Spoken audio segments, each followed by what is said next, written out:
Joseph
Mga kapatid, aminin natin ang ating mga kasalanan upang maging marapat tayong gumanap sa banal na misteryo.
Kasama natin sa misang ito ang mga intensyon at kahilingang panalangin, yung mga intensyon na nabanggit kanina sa ating introduction, at yung maging ating mga personal na intensyon at hinahin na idudulog natin sa tulong at awa ng Diyos.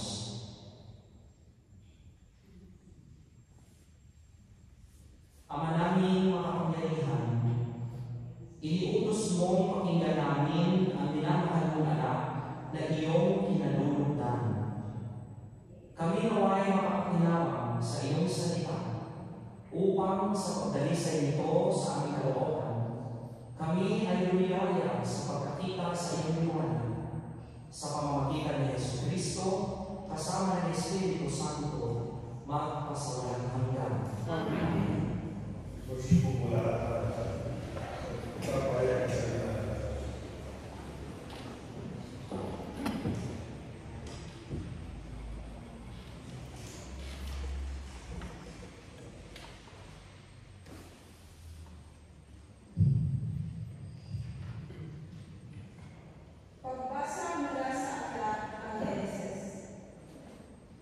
Noong mga araw na iyon, inilabas ng Diyos si Abraham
Magkaisa kayo tumulad sa limbawang pinakita ko sa inyo. Kami ang gawin ninyong buwalan.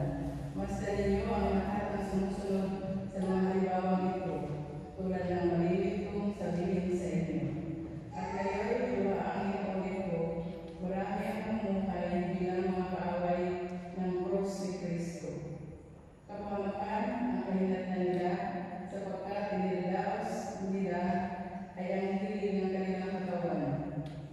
Itinakarangal nila ang mga bagay na dapat sana nilang ikahiya, at ang pinag-uukulan lang nila ng pansin ang mga bagay na manupa.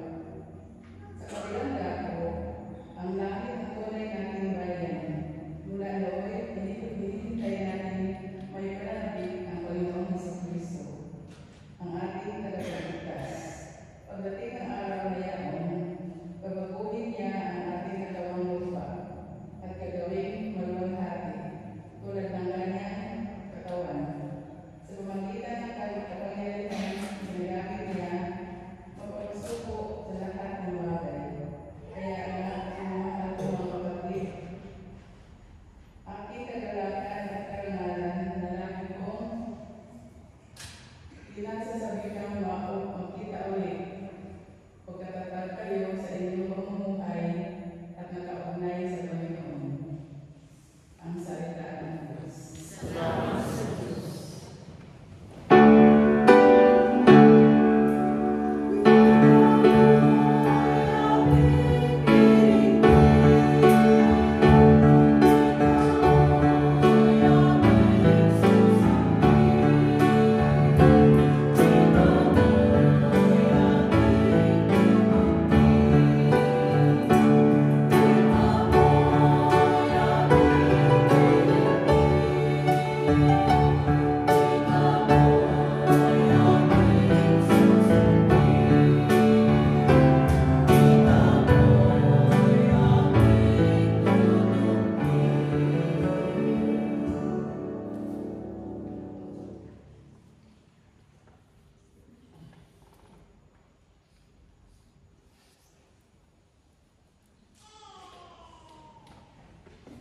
Sumainyo ang Panginoon. Ang pagpapahayag ng mabuting balita ng ating Panginoon ayon kay San Lucas.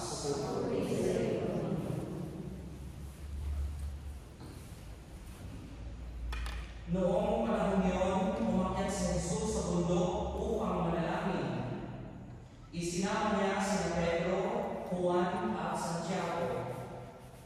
Samantalang siya ay nananalangin, nagbago ang anyo ng kanyang mukha, nagninig ang kanyang kasuotan na naging puti-puti. Di kagisa-gisay lumitaw ang dalawang lalaki, sina Moises at Elias, na napakitang may kalingan at nakipag-usap sa kanya. Pinag-usapan nila ang nalalapit na pagpanaw ni Jesus na magaganap sa Jerusalem. Tulog na tulog si Pedro at ang kanyang mga kasama. Ngunit sila biglang nagising at nakita nila si Jesus na nagnihiling at ang dalawang lalaki na nakatayo sa tabi niya. Nang papaalis na sa tabi ni Jesus ang mga lalaki, sinabi ni Pedro, "Guro, mabuti pa ay dumito na tayo. Gagawa ko kami ng 3 kubol, isa sa inyo, isa kay Moises at isa kay Elias." Ang totoo ay hindi niya nalalaman ang kanyang sinasabi. Nagsasalita pa siya na natakpan sila ng isang ulap at sila'y natakot.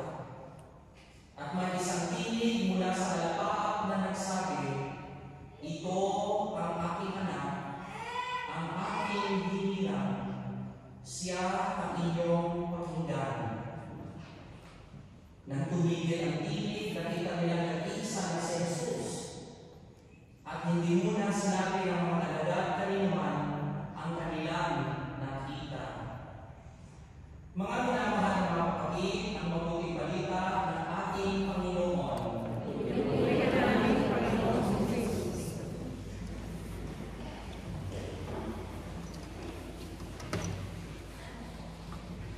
Sa muli, magandang hapon po sa inyong lahat, mga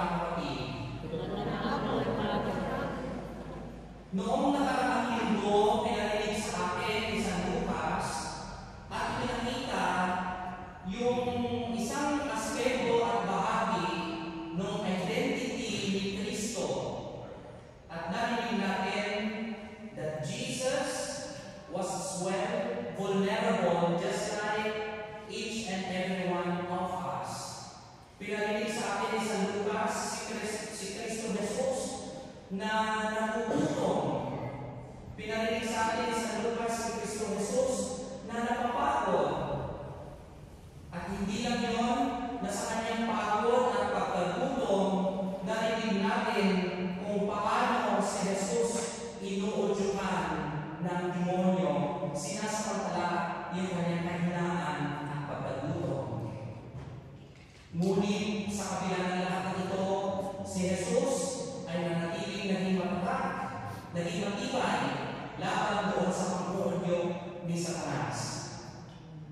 Ngayong linggo, ipinakita at pinarinig naman sa atin ni San Lucas yung isang bahagi na naman ni Kristo, yung kanyang pagdadakila bilang anak ng Diyos. Yung projection of Jesus transfigured, that according to some biblical version, it says, He looks so dazzlingly white that not even a single bleach in the world can produce a kind of dazzling white just like the way Jesus appeared. At hindi lamang si Kristo ang nakita ng mga disipulo na nandoon na naglilingling. Nakita nila si Moises. Nakita nila si Elias. Ano ang kahalagahan ng tatlong ito para doon sa mga nakita, which is represented by the disciples, the apostles, the followers of Jesus, Peter, James, and John?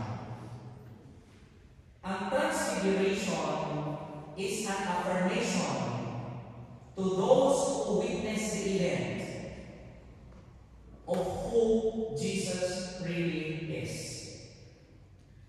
Na hindi lamang siya yung inaasahan ng Mesiyas na siya magliligtas sa bayang Israel mula sa pagkaalipin ng mga Romano militarily the way the people anticipate Jesus to be. Ngunit, mas higit doon, pinapakilala at ipinapakita si Cristo Jesus bilang anak ng Diyos. Ano ang kahalagahan ni Moises at ni Elias? Si Moises represents the law in the Old Testament. Bakit mahalaga ang kautusan? Dahil bahagi ito ng katuparan na ipinangako at katuruan mula sa Old Testament. Para mapatunayan na ang tao ito na nagngangaral at nagpapahayag ng kaligtasan ay talagang nanggagaling sa Diyos. Sumusunod siya ayon doon sa tradisyon mula kay Moises na itinalaga at ipinakita ng Diyos sa pamamagitan ng mga kautusan. Dalo. Second, the prophet Elijah. Ano ang kahalagahan o kapakita ni Propeta Elias kasama ni Jesus sa Transfiguration? That Jesus is not only the fulfillment of what the law says, but at the same time, Jesus is as well the fulfillment of what the prophecy says. The prophecy represented by the prophet Elijah.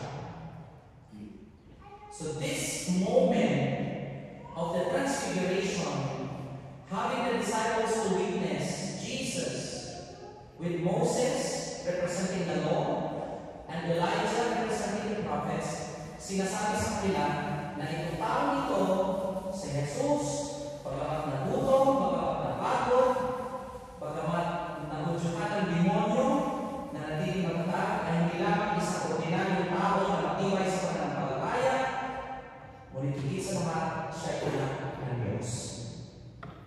And to strengthen the revelation of who Jesus is to the disciples, a voice was heard. The same voice that we hear during the time of the baptism of Jesus. At ano ang sinasabi ng boses na yon? This is my Son, my beloved, my chosen one. Listen to Him. Siguro kung si God the Father is addressing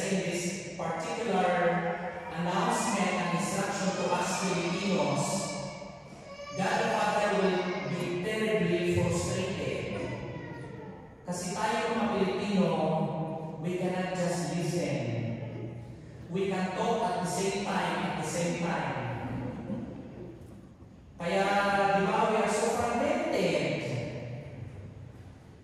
Lagi tayo nag-away, lagi tayo nagtataas ng boses. Bakit? Kasi matibay tayo malakas in terms of simply talking and talking, but we are very poorly with listening. Lalo na papayaw natin yung nagsasalita, yung boses na naririnig natin. Padamihan, magyayaan ng kasama para malulunod mo yung kalaban mo sa pagsasalita. That's how we operate. But if we do that, we cannot achieve anything. Kasi ang sabi ng Ama, listen. Kung hindi tayo matutong tumahimik at makinig, hindi natin malalaman kung ano yung totoong tama at kung ano talaga yung gustong sabihin ng Diyos. Maalala ko minsan, may nag-invite sa akin, Father, kasi nag-aaway sila ng best friend niya. Sabi niya, Father, pwede mo kausapin itong dalawang ito. So, ako naman, sige, okay. So, sabi ko, para hindi magulo, bibigyan ng pagkakataon ng isang magsalita, walang interruption, and then pagkatapos niya, yung isang naman. Habang nagsasalita yung isa, hindi na makapigil Mars. Upang kung sinungaling Mars, parang kasama mo Mars, hindi ako sasabihin mo Mars. Sabi ko, mamaya sa dalila po, hayaan po natin magsalita siya. Hindi naman ibig sabihin ko, ano sinasabi niya, naniniwala ko, pero pagpapantaya ka muna. Hindi ko nakapagpapay. After nun, siya na. Sigit na naman yung kabilang Mars. Mahiyak sa sarili mo, Mars. Matakot na sa Diyos, Mars. Parang yung kausap mo, nagsisinungaling ka. Sa isip-isip ko lang sa dalawang ito na abusing each other. Even using the name of the Lord. For sure, isa lang talaga sa kanila nagsisinungaling at nagsasabi ng tama. Hindi ko alam kung sino. Or, pareho silang kumbinsido ng bawat sinasabi ng bawat isa ay tama.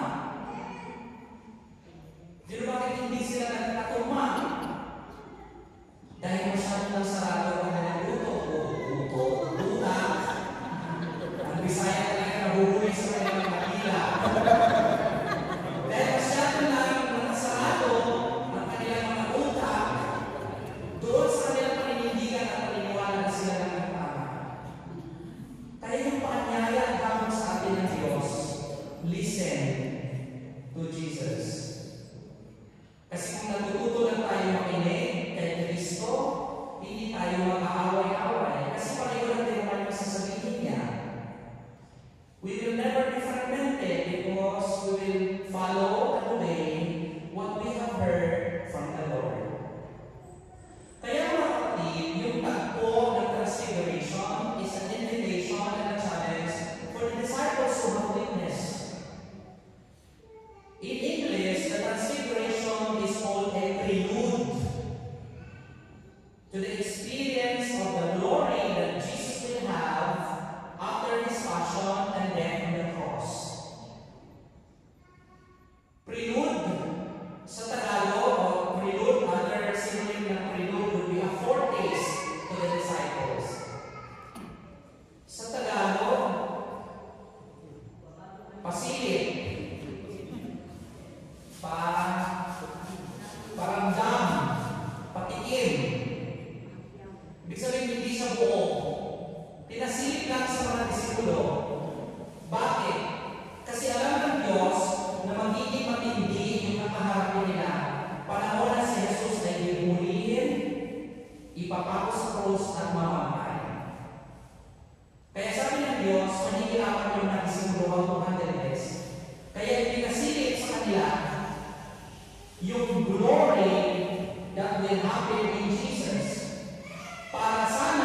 mga disipulo ni Jesus. Nung hinuli si Jesus, sino ang unang tumakbo at lumayas? Si Pedro na nagsabi, "Over my dead body." Bakit? Dahil hindi sila nakinig. Mga kapatid, in the same way we are all challenged as well by Jesus. Ganun din naman tayo sa panahon na tayo ay nasusubok sa ating pananampalataya. Hindi naman lagi madali simply to overcome whatever it is that we deal with in life. Sabi ko nga last Sunday sa Holborn, one of the most requested Filipino songs maliban sa My Way ay yung kanta ni, now I'm not correcting myself, ni Eva Eugenio, na Tukso na iwan mo ako. Pero alam natin natin kahit hindi naman natin ipapalayo yung tukso, madalas naman sa buhay tayo yung lumalapit sa tukso. Kasi kung ano yung mas bawal, yung masarap. At madalas, we just find ourselves falling into the same trap, committing the same sin over and over again. And just like the disciples, tayo din, pag dumarating din yung mga matitinding pagsubok sa buhay natin, lalo na yung hinahabol tayo na panindigan, yung values of our Christian faith, nanghihina din tayo. Katulad ni Pedro, tumatakbo din tayo, nagkakaraway din tayo, we deny the Lord. Pero ang kagandahan nito, sa kabila ng ating pag-deny kay Lord, sa kabila ng ating hindi ganun man katapat sa ating pananampalatayang Kristiyano, pagdating ng panahon, hindi tayo sinusubatan ng Diyos. Katulad ng muli niyang pagtatakbo ni Pedro, hindi niya sinubatan si Pedro. Ganun tayo kamahal ng Diyos. Kaya mga kapatid, sana sa mga panahon na tayo pinanghihinaan ng loob, pinanghihinaan ng panalangin at pananampalataya sa Kanya, let us renew our faith and commitment in the covenant that Yahweh has made for us. Na sana sa bawat misang ating dinadalhan, sa bawat pagtanggap natin ng Kanyang katawan at dugo, palakasin nawa tayo ng ating kinakain at tinatanggal. Dahil alam naman din ng Diyos na kapag wala siya, hindi natin kaya labanan ng tukso at mga pagsubok sa buhay. Kaya kung kababaang loob tayo magsumamo sa Kanya, na Panginoon, nawa sa pasilip at patikim at paramdam na iyong pinakita at pinadama sa amin kung sino at ano ka. Naway manatili kami matatag sa gitna ng aming mga sariling mga pagsubok sa buhay. Sa mga panahon na kami labis-labis na nanghihina, naway ikaw ang aming lakas. Sa mga panahon na halos yung pagbangon ay hindi na namin kaya, naway akayin mo kami at tulungan dahil tanging sa iyo lamang kami umaasa at nananalig. Amen.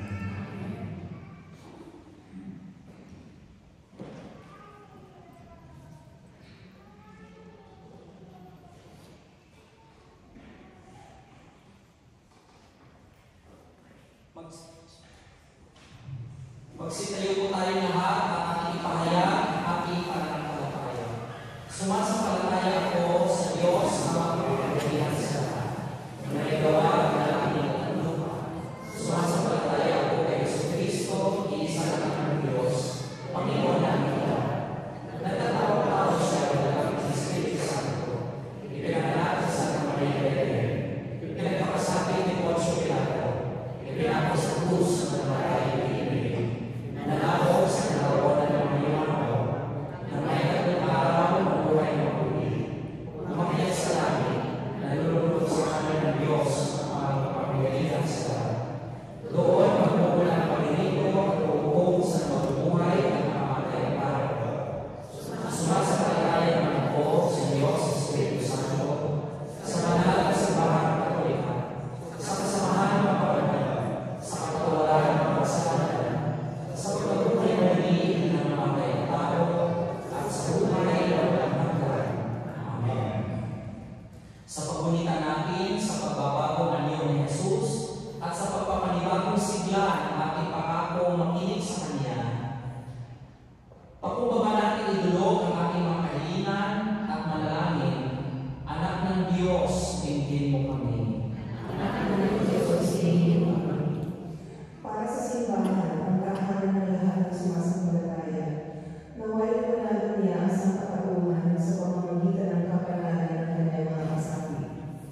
namin ang pasasalamat for all the blessings received na iniaalay ni Maribel Elote.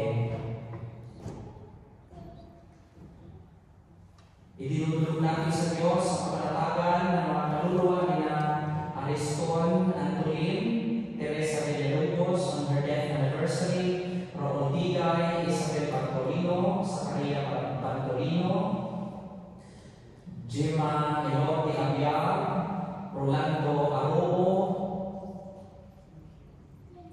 at ganoon na rin yung mga kamag-anak natin na himlay. Manalangin tayo sa Panginoon. At para naman sa ating mga personal na kahilingan, at mga kahilingan pala namin ay dinudulog ng ating mga kaibigan at mga kamag-anak at kapamilya sa atin, ibulong natin sa Diyos at kahilikan ng ating mga puso at damdamin.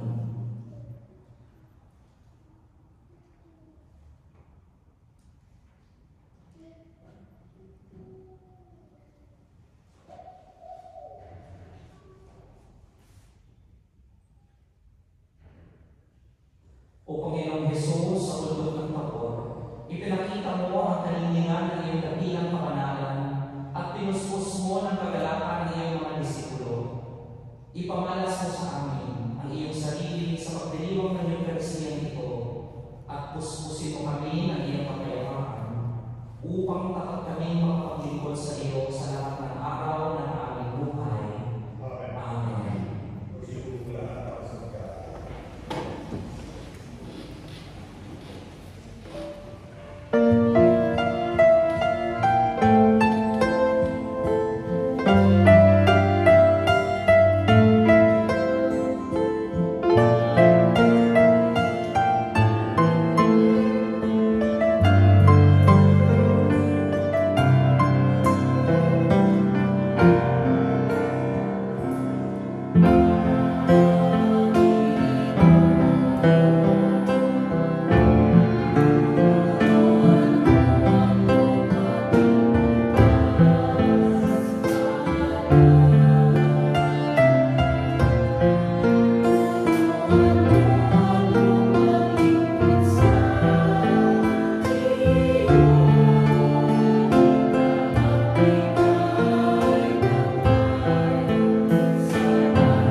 Gayon din naman ang matapos ang hapunan.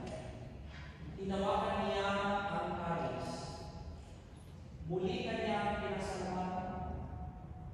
Iniabot niya ang kalis sa kanyang mga alagad at kanyang sinabi,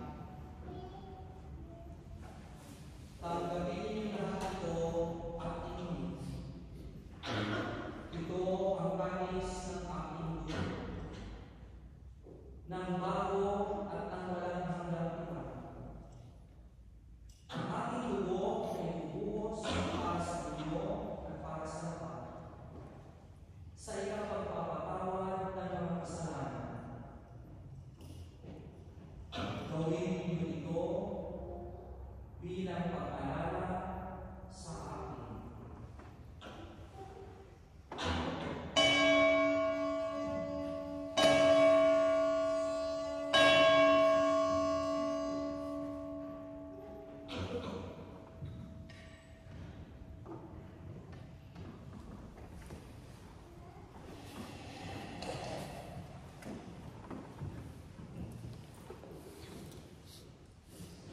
Ang misteryo ng aking pananampalataya.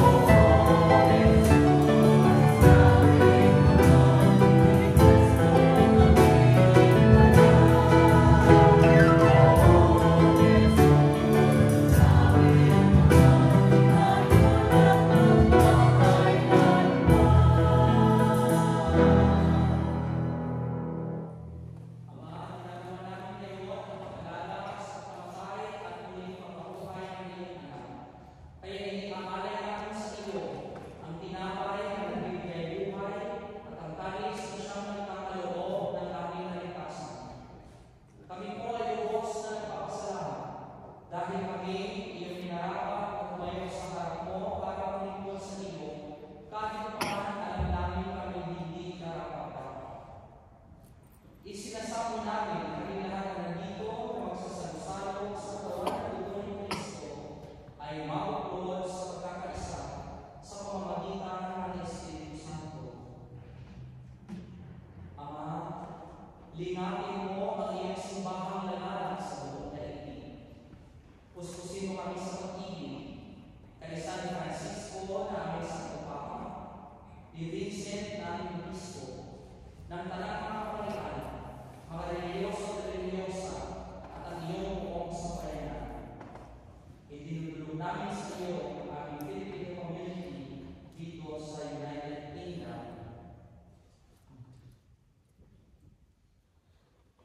Kaawaan mo rin ang mga kapatid namin na hintay, lalo na yung inahalaga namin sa walang isang ito, sina Ariston, Teresa, Raul, Isabel, Zakaria, Gemma, at Rolando, at ganoon na rin ang mga miyembro ng aming mga pamilya at aming mga kapag-anak ng mga pumana. Alalahanin mo silang patuloyin sa iyong kaliwanagan. Kaawaan mo pinapati kami lahat ng makasalo sa iyong buhay na walang wakas. Kaisa ng mahal na Birhen Maria na ina ng Diyos at aming Pilipinan. Kaisa ng San Jose na kanyang pamilya. Kaisa ng mga apostol, nila San Lorenzo Ruiz, San Pedro Alusod, at lahat ng mga banal na namuhay dito sa daigdig ng kalulugod sa iyo. Maipagdiwang naman namin ang pagpupuri sa ikarangal mo sa pamamagitan ng iyong anak at aming Panginoon sa Jesucristo.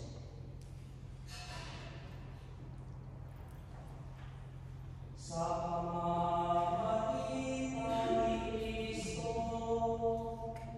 kasama niya sa Kanya, ang lahat ng parangal at papuri ay sa iyo, Diyos Amang makapangyarihan, kasama ng Espiritu Santo,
Sa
sundan po natin ang ating mga ushers.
Manalangin tayo.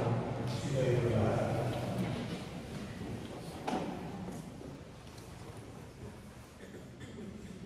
Ama naming mapagmahal, kaming pinagpakinabang mo sa dakilang pagliliwanag sa bagong anyo ng iyong anak, ay tumatanaw ng utang na loob sa iyo. Sapagkat kahit ngayon paman sa lumang ibabaw, ipinagpasasalo na kami sa kaligtaan ng kalamitan. Sa pamamagitan ni Jesucristo, kasama ng Espiritu Santo, magpasawalang hanggan. Amen. Magsiupo po muna sandali para sa mga munting paalala mula kay Sister Pepot.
Sa mga natanong, ngayong hapon,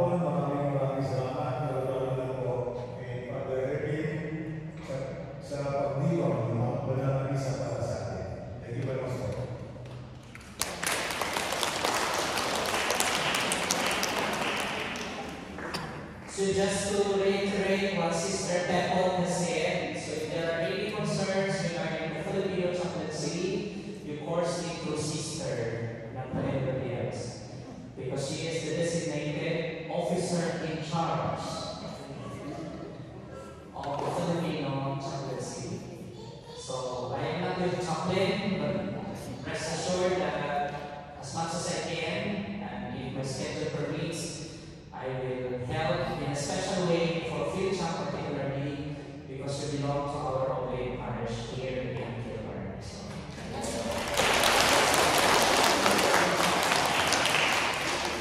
thank you, choir, for the wonderful music, singing.